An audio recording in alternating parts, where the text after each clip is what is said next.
There was something you might have missed when Congress passed a budget and reopened the government, and it could hurt or help the cannabis industry in New Mexico. Tonight in Target 7 investigation, Jason McNabb shows us what cannabis you might have at home that is now illegal. Jason. Yeah, that's right, Shelley and Doug. We showed you how easy it is for children to get unregulated cannabis online. These products also being sold at gas stations and smoke shops. Albuquerque passed an ordinance banning them over the summer, but those statewide efforts to also do so have failed. Now with this latest budget, the federal government is closing the loophole.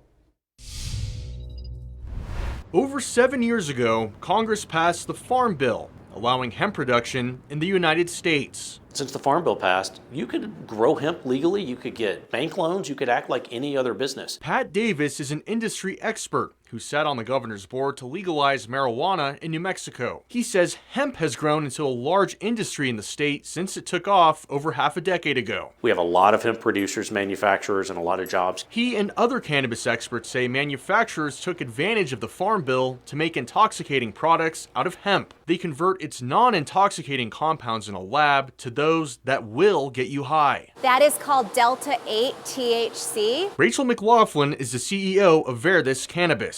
That all happens in a laboratory where the CBD that was non-intoxicating is then converted and put into products and sold at a percentage by weight for people to consume and have a high from it. She says much of the state's hemp industry has been operating this way through the loophole by selling products you can buy at gas stations and smoke shops, like gummies and drinks. The products are not regulated by the FDA, nor by New Mexico's marijuana laws, and they're often untested. The hemp industry boomed to create a new access point that was completely unregulated through that space. But that's all poised to change. The yeas are 222, the nays are 209.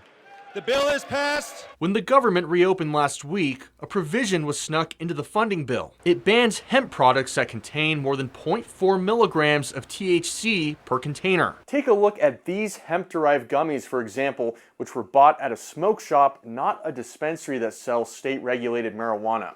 On the back, we can see that these may contain up to 0.3% of THC, which equates to around 160 milligrams. That means gummies like these would be banned under the new provision. It's a multi-billion-dollar industry. The products you see being made on your screen come from state-regulated marijuana at Verdis. Both McLaughlin and Davis believe the hemp industry in New Mexico will see a massive effect from the provision, especially for farmers and manufacturers. If you bought a $300,000 extraction machine last year to capitalize on all the exploding hemp market that was totally legal and you paid your taxes, that loan you got for that $300,000 extraction machine last year for hemp might come due next week if your bank decides that what you're doing is going to be illegal before the loan turns out. However, McLaughlin believes the ban will lead to safer practices in the industry, and those who abide by all of the state's regulations and rules will benefit because of it. Customers are actually going to have even more access to product because they're going to know that the places that they're buying from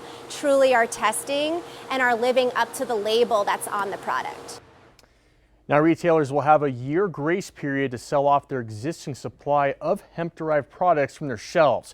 Now, Davis says you can expect manufacturers to raise questions to the feds about how the ban will actually be enforced, and even says lawsuits could be coming.